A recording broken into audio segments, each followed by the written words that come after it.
Hi there, welcome back to Nature and Leadership. I am the co-author along with Mike Nichols of the new book, How Not to Lead and Negatively Influence People. As you've seen over maybe the past 9 months, we've shared snippets from our book from the 3 chapters, the collection, personal development and leadership. Today I thought I'd actually read some of the snippets from the chapter, the collection. This book is not only a self-help book, but there's many books out there that are not help others. We really want to inspire people to help others be inspired about what they do every single day. That's the purpose of the book. So I thought I'd read some, the chapter 1 is a collection of stories. I think we've collected around 40 stories from real people, real authentic stories about how they're truly feeling. We wanted them to be honest, open and vulnerable. Swear if they need be. We didn't want anybody to be defamed, but what we've done is collected their stories and made sure their stories out. A therapeutic process for them and therapeutic process for the readers that we're going to get something from reading the stories. We want them to feel that they're not on their own and that they can get through it. Hence why we wrote the personal development chapter. Sorry, my dog Flossie is walking by.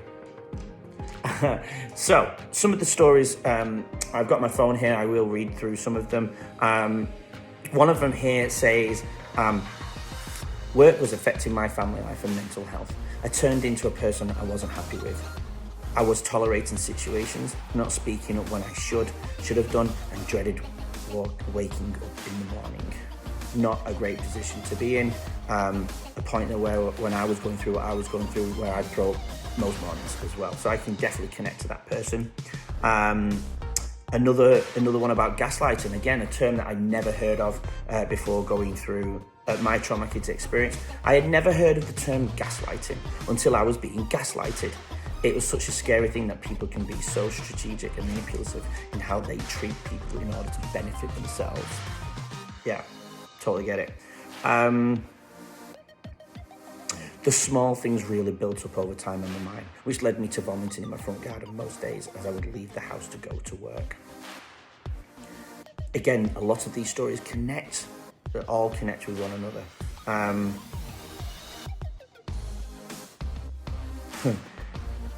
Each day I would be pulled down, humiliated internally and made to feel worthless. 20 years for what? Brought down my unbreakable spirit and enthusiasm for life. Somebody probably who entered the workforce, a positive outgoing person, but was broken down bit by bit each day by their leader or their even colleagues. Can happen. People will shit on you. That's that inner circle versus the outer circle. People being threatened by their outer circle. Their insecurities come up and they feel their weaknesses are being exploited. When really, you should look at it as an opportunity. What I call, I'm inspired by Simon Sinek, where he calls it the worthy competitor, the worthy opponent. Allow that to be an opportunity to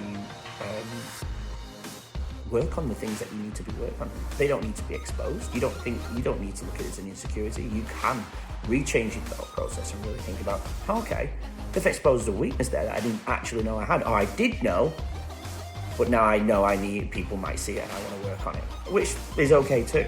Totally, absolutely okay. Karma, that's just the title of that one.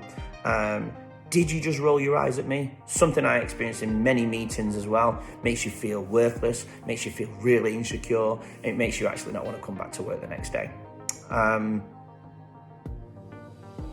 We support your mental health. No, we don't.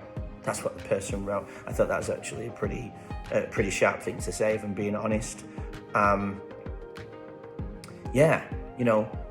Getting told to manage your feelings and do it quicker. Not very emotionally intelligent at all. Something I think you can't just say to somebody. That also appears in one of the stories from the corporate world. Anyway, thought I would share chapter 1 with you, and they thread nicely into chapter 2, giving those people a sense of